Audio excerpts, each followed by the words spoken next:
अरे सासू माँ, ठंड में नहा कर निकली हैं। बैठिए, मैं गर्मा गर्म चाय बना कर ला रही हूँ। हाँ हाँ बहू, वैसे भी ठंड लग रही है, जरा अदरक ज्यादा डाल देना।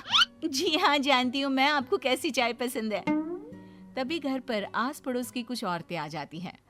अरे बहू, चाय 4 कप बढ़ा देना, साथ में कुछ मैदे की मट्ठी और पकोड़े तल ले। जरा पहले सबके ग्लास में गर्म पानी पिला दे बहू, जरा जल्दी कर। सास बोले जा रही थी ये सोचे बिना कि अकेली बेचारी बहू ठंड में कैसे इतना काम करेगी। बहू किचन से बाहर निकलती है और सभी को पानी देती है। अरे बहू हो तो ऐसी, कितनी गुणी है। लेकिन ये क्या, रीटा को अचानक एक जोर का झटका लगता है और वो जोर जोर से चिल्लाने लगती है। मैं तो अच्छी हूँ, अच्छी नहीं बहुत ज्यादा अच्छी हूँ, लेकिन तुम लोग, अरे कुछ तो सोचो। घर पर खाने पीने को नहीं मिलता तो रोज जमावड़ा बनाकर किसी का घर पकड़ लेती हो। रोज घूम घूम कर खा रही हो, कुछ तो शर्म करो। अरे बहू क्या हो गया, कैसी बात कर रही हो? तबीयत तो ठीक है ना? तबीयत? अरे कैसे तबीयत ठीक रहेगी? गधों की तरह काम करवा रही हो मुझसे और बोल रही हो तबीयत ठीक है ना? नहीं है तबीयत ठीक मेरी। जो ठीक है वो भी तुम लोग ठंड में काम करा करा कर खराब कर दो। शादी के वक्त तो कहती थी 2 लोगों का खाना बनाना है बस, यहाँ रोज बारात बिठाकर रखी रहती हूँ। आओ आओ, खाओ खाओ, फ्री की नौकरानी मिली है ना? है? सास देख रही होती है कि जो बहू अभी ख्याल रखने का लेक्चर दे रही थी वो कैसे अब सर पर चढ़कर झगड़ा कर रही है। सभी वहां से चले जाते हैं और बहू भी कमरे में चली जाती है। शाम को, अरे माँ क्या हो गया, कैसे मुंह बनाकर बैठी हो? सब ठीक तो है ना? हाँ, क्यों ठीक नहीं है? माँ को कमी ही क्या है? संस्कारी बहू है, हर बात मानने वाला बेटा है, हर बैठे बैठे खाना मिल रहा है। क्यों माँ? हाँ, लेकिन आज जो तूने किया है ना वो। सास की बात पूरी नहीं हो पाती तभी बेटा बोल पड़ता है। अरे माँ और रीटा तैयार हो जाओ, हम लोगों को शादी में जाना है। अरे वाह वाह क्या बात है, मैं अभी तैयार होकर आती हूँ। काफी दिन से मेकअप और हैवी साड़ी नहीं पहनी है तो। अरे माँ जी, मेरी कोई साड़ी देख लीजिए ना, पहन लीजिए वही। मेकअप ना मैं आपका कर दूंगी, ऐसा मेकअप करूंगी ना कि देखती रह जाएंगी आप। सास भी भूल जाती है कि सुबह क्या हुआ था। हाँ हाँ बहू, क्यों नहीं क्यों नहीं। जल्दी से बहू की सारी साड़ियां देखकर बेस्ट साड़ी सास ले लेती है, ढेर सारा मेकअप और फिर सभी पहुंच जाते हैं पार्टी में। अरे वाह, आंटी कितनी मस्त लग रही है। क्या बात है, इस उम्र में भी बहू को अपनी टक्कर दे रही हैं आप।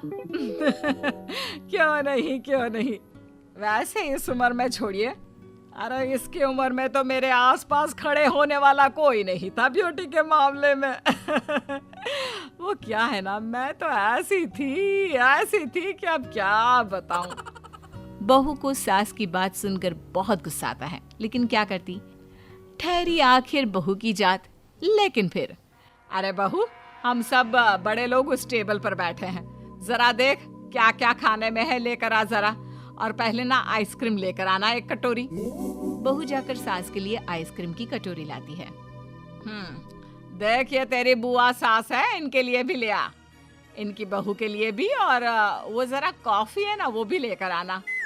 हाँ हाँ, वो क्या है ना, जरा चाउमीन भी ले आ। अब ठंड है, बैठे बैठे खा लेंगे तो खा लेंगे। कौन जाकर ले आए, वैसे भी नई नवेली बहू है, इतनी सेवा तो बनती है।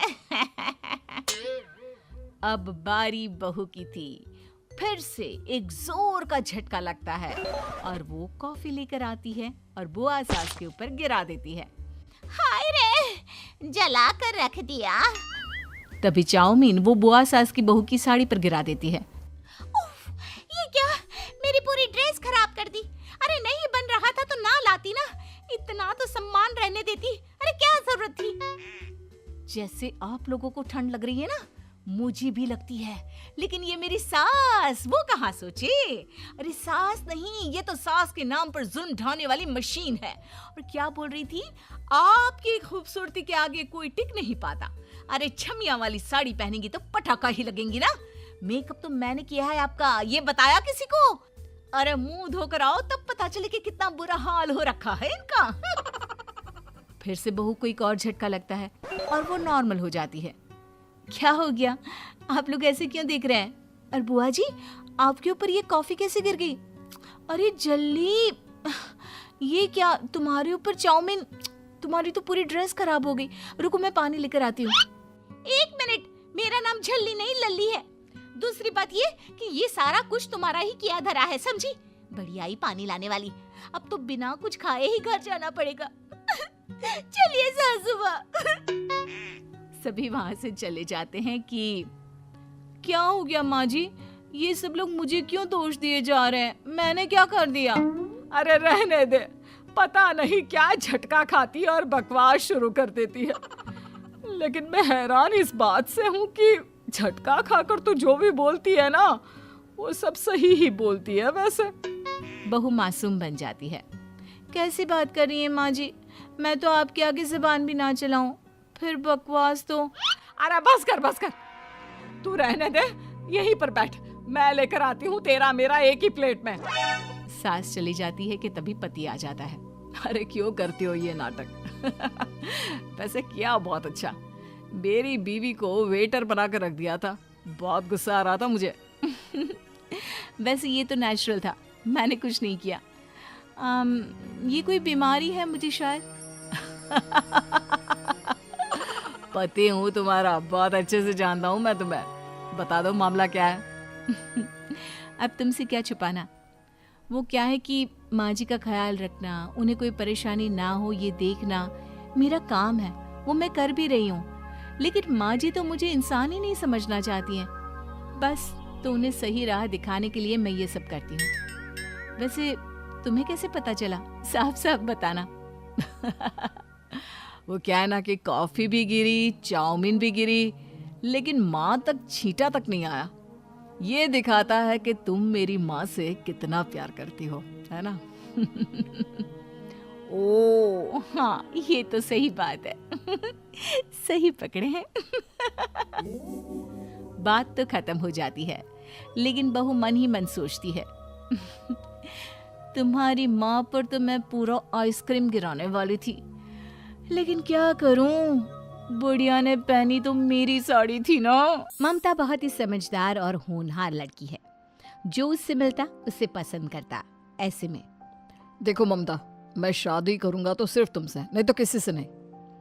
हाँ वो तो ठीक है, लेकिन एक बार मम्मी पापा को लेकर मेरे घर आ जाओ, देखते हैं क्या बात होती है। बड़े मान गए तो। अगले दिन रोहित के माँ बाप ममता के घर आते हैं। हे भगवान, कितना बड़ा बंगला है। बेटा ये तो बड़े घर की पढ़ी लिखी लड़की है, ये क्यों करेगी हमारे घर शादी? तभी ममता के माँ पापा भी आ जाते हैं, दोनों ही काफी सरल और सुलझे से। आइए आइए, ममता ने बताया आप लोगों के बारे में। देखिए रोहित अच्छा कमा रहा है, आगे तरक्की करेगा तो अच्छा ही करेगा। बाकी ममता भी पढ़ी लिखी है, अच्छी नौकरी लगने में देर नहीं लगेगी। क्यों रोहित? हाँ आंटी, वो क्या है ना, मैं बहुत मेहनत करूंगा और मैं वादा करता हूँ मैं ममता को हमेशा खुश रखूंगा। अरे कोई हमें भी पूछ लो, या फिर रिश्ता पक्का हो ही गया हो तो हम चले जाएं? अरे अरे कैसी बात करिए बहन जी, बच्चों को तो आप ही ने संभालना है। क्यों ममता की माँ? खैर, रोहित की माँ को अपनी बेइज्जती लगती है और वो सोच लेती है कि वो सारा बदला शादी के बाद ममता से लेगी। शादी के बाद हाँ तो ममता, क्या क्या आता है? देखो शादी तय करते वक्त तो हमें बस मूर्ति की तरह बिठा दिया गया था, पूछने का मौका ही नहीं दिया कि कैसे शादी तय करते। माना तुम बड़े घर की बेटी हो, लेकिन बेटे को मैंने भी इस लायक बनाया है कि वो भी कल को बड़ा घर ले सके, समझ रही हो ना? जी माँ जी, वो क्या है ना, काम तो मुझे कुछ खास नहीं आता, लेकिन सीख जाऊंगी। माँ जी पढ़ाई लिखाई के चक्कर में कभी माँ ने काम नहीं करने दिया। माँ तो माँ होती है, लेकिन यह भी जानती होगी ना कि सास कभी माँ नहीं होती, ना हो सकती है, ठीक है? ममता क्या कहती, आदत ही नहीं थी कि कोई उससे ऐसे बात करे, तो वो मान जाती है जो कुछ भी सास कहती है। बहू तुझे तो पता है बाहर का दूध कितना महंगा और मिलावट भरा होता है। वो आंगन में जो गाय खड़ी है ना, रोज सुबह शाम उसका दूध निकाला कर, समझ गई? लेकिन माँ जी मुझे तो ये काम बिल्कुल नहीं आता। अरे तो सीख ले, तू ही तो बोल रही थी ना कि सीख लेगी। देख बहू, गाय हमारी माता होती है, वो दूध दे रही है ये एहसान है, लेकिन तू सर पर पल्ला रखकर साड़ी पहनकर ही दूध निकालेगी, समझी? जी माँ जी। अब जो ममता जीन्स टी शर्ट के बिना कुछ ना पहनती थी, पति के उठने से पहले ही साड़ी सर पर पल्ला रखकर गाय का दूध निकाल रही होती है। हाय रे, ये काम तो बड़ा मजेदार है, चलो एक सेल्फी ले लेती हूँ। ममता घूंघट में सेल्फी लेकर फेसबुक पर डाल देती है। क्योंकि घूंघट में चेहरा नहीं दिख रहा था, कोई नहीं पहचान पाता कि वो ममता है। फिर अगले रोज, यार मैं जब भी सोकर उठता हूँ तुम पास नहीं होती, कब उठती हो तुम? और नहा धोकर तैयार, क्या बात है? मेरा ऑफिस तुम्हारे ऑफिस से पहले होता है ना, और आज तो हमारे ऑफिस में फॉरेन से क्लाइंट्स आ रहे हैं। देखो तो कैसी लग रही हूँ, शादी के बाद पहली बार कोट पैंट पहन कर जा रही हूँ। अरे क्या मस्त कॉर्पोरेट लुक आ रहा है। रुको मैं तुम्हारी फोटो खींचता हूँ। नहीं प्लीज नो। नो बोलते वक्त ममता का हाथ उसके चेहरे पर था, जिससे उसका चेहरा नहीं दिखता, और ये फोटो भी चली जाती है फेसबुक पर। ये क्या ममता, फोटो में चेहरा क्यों नहीं दिखा रही हो? वो क्या है ना, शादी के बाद ऐसे कपड़े ठीक नहीं लगते। सब ठीक लगता है, कमाने वाली बहू हो तो कुछ भी पहन सकती है। ममता हंसकर पति की बात टाल देती है। फिर अगले रोज, बहू आज कीर्तन है तो ऑफिस मत जाना, पता है ना नवरात्रों का आखिरी दिन है। और हाँ, आज ना कोई भारी साड़ी पहन लेना। ठीक है माँ जी। दोपहर में ममता लाल रंग की चुनरी साड़ी में तैयार हो जाती है। सास परेशान सी घूम रही होती है कि क्या हो गया माँ जी? अरे बहू, कीर्तन की मंडली नहीं आई और आसपास की औरतों का आना शुरू भी हो गया। फोन किया तो उन लोगों का फोन भी नहीं लग रहा। माँ जी, माइक तो है ना हम लोगों के घर पर? हाँ है तो। माँ जी, मुझे ना कुछ भजन आते हैं, वही मैं सुना दूंगी। और फिर क्या, पूरे घर में अगरबत्ती और हवन के धुएं के बीच से बहू की मधुर आवाज में संगीत पूरा समा बांध देता है। पास बैठी पड़ोसन कहती है, क्या बात है, रुको बहू की वीडियो बनाती हूँ। धुएं के बीच में ममता के मधुर गाने की वीडियो भी जाती है फेसबुक पर, लेकिन यहाँ भी उसका चेहरा नहीं दिखता। अब बहू के गाने का वीडियो वायरल हो जाता है। दूसरे दिन ममता की सास के पास फोन आता है। अरे लता जी, आप कैसे फोन करना हुआ? अरे भाई, कौन सी मंडली मंगवाई थी? क्या भजन था आप लोगों के घर का? मान गए, जरा नंबर तो देना। लता जी, मंडली ने तो ऐन वक्त पर धोखा दे दिया था। वो तो मेरी बहू की आवाज है, वही गा रही थी। अरे वाह वाह वाह वाह, क्या बात है। जरा बात तो कराना बहू से, हम भी बधाई दे दे उसे, कितनी अच्छी आवाज है। अरे वो तो इंजीनियर है, वो जॉब पर गई है। अरे वाह, क्या बात है, कितने रूप है तुम्हारी बहू के। लता फोन रख देती है, लेकिन सास अब सासू माँ सोच में पड़ जाती है कि सच में उसकी बहू के कितने रूप है।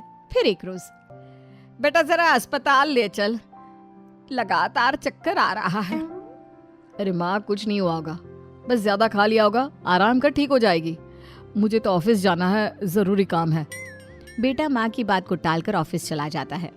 सास सोफे में ही लेट जाती है कि तभी ममता ऑफिस के लिए तैयार होकर आती है। क्या हुआ सासू माँ, सब ठीक है ना? नहीं बेटा, पता नहीं क्यों चक्कर पर चक्कर आ रहे हैं। ओ माँ रुकिए, ये तो खतरे की घंटी भी हो सकती है। बहू फट से कमरे में जाकर बीपी नापने की मशीन ले आती है। वो सास की बीपी नाप रही होती है कि पीछे से ससुर जी अपने नए फोन से सास की फोटो खींचते हैं, जिसमें ममता की पीछे से फोटो आ जाती है सास की मशीन से बीपी नापते हुए। क्या हो गया है ममता तेरी सास को? माँ जी को चक्कर आ रहे थे, बीपी लो है पापा जी, मैं घोल दे रही हूँ, मम्मी को सारा दिन पानी में मिलाकर पिलाते रहिएगा। बहू ससुर को घोल दे देती है। देखो कैसी फोटो आई है, इसमें तो बहू पूरी डॉक्टर लग रही है, बस चेहरा नहीं दिख रहा। ससुर भी फोटो को फेसबुक पर अपलोड कर देते हैं। सारा दिन वो सास को बहू का दिया घोल देता है और फिर शाम को, माँ कुछ खाने को दे, भूख लग रही है। सास गर्मा गर्म पकोड़े लेकर आती है। क्या बात है, जब घर से निकला था तो तुम्हें चक्कर आ रहा था और अब? अरे भला हो बहू का, तू तो बिना कुछ पूछे चला गया। उसने मेरा बीपी चेक किया, कोई घोल दिया, 2 बार घोल पीकर मेरा बीपी बराबर हो गया, नहीं तो मुझे तो लग रहा था कि मैं मर ही जाऊंगी। तभी बहू आ जाती है। मर कैसे जाती माँ जी, अभी तो आपको अपने बड़े घर में शिफ्ट होना है। कैसी बात कर रही है बहू, सच में? कैसे? माँ जी, मैंने और इन्होंने मिलकर कुछ पैसे सेव किए हैं। मैंने नहीं माँ, इस अकेली ने सारी सेविंग्स की है, और इतना ही नहीं, शहर में जमीन देकर फाइनल भी की, और अब ये उस पर मकान बनाने का नक्शा तैयार कर रही है। अरे वाह, क्या बात है, क्या बात है बहू, जरा दिखाओ तो डिजाइन। हाँ हाँ पापा बिल्कुल, लेकिन उसके पहले सासू माँ का बीपी एक बार और चेक कर लूं। बहू सास का बीपी चेक कर रही होती है कि सास उसे देखती है, और फिर उसे लता की बात याद आती है कि बहू के कितने रूप है।